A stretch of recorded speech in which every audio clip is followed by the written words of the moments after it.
नमस्कार।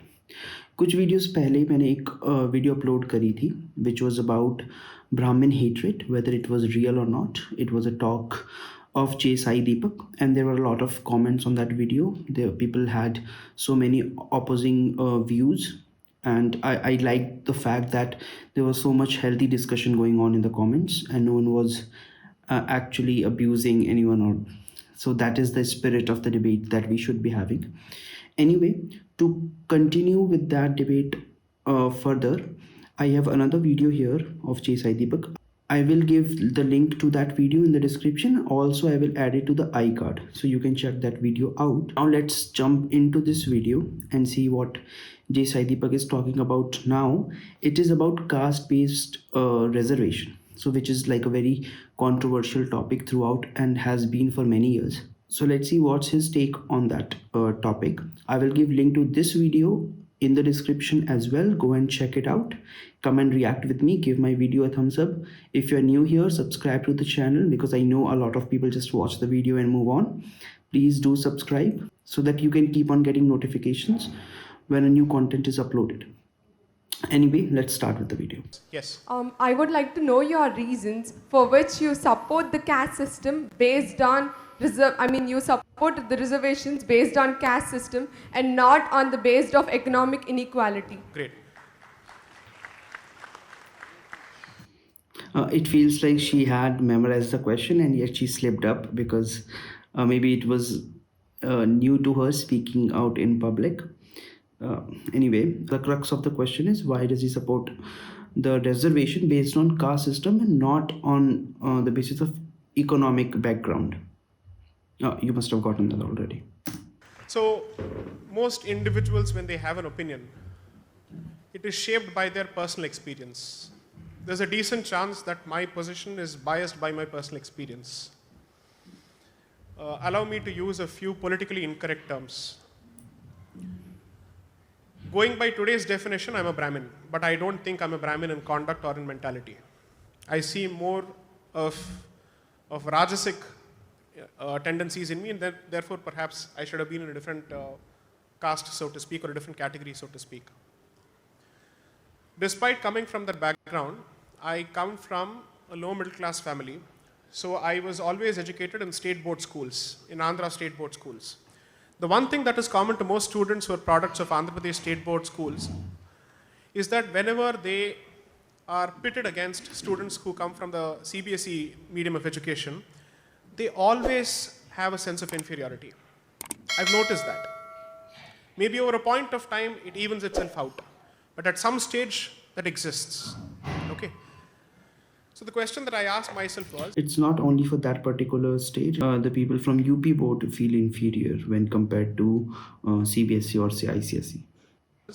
I come from a certain background which prides in its educational history or in the fact that it has a temper for education or a passion for education.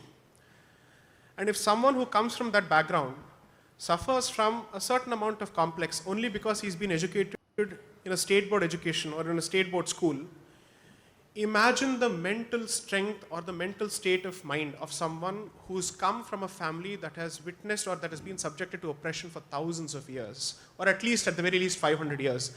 And when he's suddenly pitted against the rest of the community, and he's now told, now the competition is open to you. I'm sorry, it's not a level playing field because mentally you're different. There is a certain sense of confidence that comes from being part of a certain community or a certain background which has always been comfortable with education. And then you're telling them now the field is open to you and let's have an open playing field or a level playing field. It is going to take a certain point of time until they come at the same level as you in terms of confidence, not in terms of aptitude. There's a difference. There must be someone who's absolutely good at mathematics, but if he doesn't believe that he's good at mathematics, even his brain will refuse to function. That is the difference between aptitude, interest, and confidence. So reservation, according to me, was meant to be affirmative action to give them the same level of confidence. So I do believe, and frankly speaking, if you were to go to several pockets of this country, and if you go outside the urban islands, there is a certain amount of discrimination that is still going on. And if you refuse to accept that fact, it is to your detriment because your refusal to accept that fact is helping somebody else exploit him to take him out of the dharmic fold. So it's in your interest to accept that fact and do something about it. That's point number one. Point number two. Yeah, he's very right. Like this eradication of the caste discrimination is only limited to certain pockets in urban areas, because it's very prevalent in rural areas even today. Like that, it's wildly and widely practiced. Even today, like people will not eat food if it has been prepared by someone from SC/ST community. There was a lot of uproar recently when like a person from that community was preparing meals for a primary school children. Parents objected to her employment. So that is the scenario right even right now. So this type of social discrimination is still prevalent even though it has been abolished by the law. Now you cannot force people to become friends. You cannot tell them कि आज के बाद से you will not practice certain things, because that's how they have grown up, that is their habit. So this kind of social evil will take generations to go away. But at the same time we have to acknowledge that this social evil exists, because then only we can move in the direction of eradicating it. Like it's the same case as an alcoholic. First he is in denial कि नहीं नहीं मुझे कोई भी problem है ही नहीं, I can stop drinking alcohol whenever I want.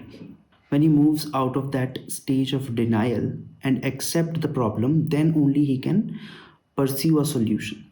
So that is the same thing with us. As a community, we have to accept that there is a problem of social discrimination, even though it may not be institutional or on policy level. The question would be, for how long? We keep citing Ambedkar, saying he said it's only for so many years or for so many generations, and even he didn't think of it as a permanent solution. He didn't think of it as a permanent solution when the community has arrived at a point where its caste identity does not matter anymore. When intercaste marriages become the norm. When it is perfectly possible for you to think of a marriage outside of your caste without being constricted or constrained by other considerations. Will they have the same eating habits? These kind of stupid questions go on in everybody's head. So when that is the case, I do believe that there must be a certain amount of continuity as far as caste-based reservations are concerned, notwithstanding the fact that my own people may not agree with me or people from my community may not agree with me, but take it from me in writing. Anybody who's come from my kind of background would certainly understand what is that I'm trying to say. But I would certainly ask myself a question. 3 generations, 4 generations, you've arrived at a certain post. There are people who are now in the topmost bureaucratic posts of this country. Just as people responded to Prime Minister Modi's call for giving up LPG subsidies, would there be a similar response if he were to ask them to give up reservations? As opposed to the state imposing that kind of a requirement, asking them to give up their reservations, it's better if it comes from the community itself, because that's a powerful statement. But the more practical consideration being, no political party will have the guts to ask for reservations on caste basis to be banned. So you might as well ensure that the response is more societal, because that will be even more powerful. Because that is a sign that we are all integrated. And that is a sign that the caste card can never be used by anybody from within the community or outside the community to drive a wedge between you. So that's the answer to your question. Next. Short, crisp video. I liked it. I liked the pointed answer that he gave, that he supports the caste system, but only up to a certain point when the social discrimination is eliminated and intermarriage becomes a norm. Because Ambedkar had this idea, had this benchmark for caste discrimination, that people can forget about the differences and interdine. They will eat together. But when it comes to marriages, then it is very unacceptable for people from one caste to marry in the other caste. But at the same time, we have to think that will reservation be a effective method in achieving that? Because as per him, the call for the abrogation of reservation should come within the society. But in the last few years, we have seen that the society has been moving in any direction but that, because every few years we see that there is a revolution for a certain society, that they want to be included in a certain category of OBC, or say, or let's say SCST, because then they get to enjoy this reservation policies. Now this may be good in the short term, but it drives this may be good for the economic and the representative factor of that community, but it at the same time drives a wedge between the between all the communities, because the people who are not getting the reservation think that the people of other communities are getting the reservation, even though they are very well off, because we see these examples nowadays.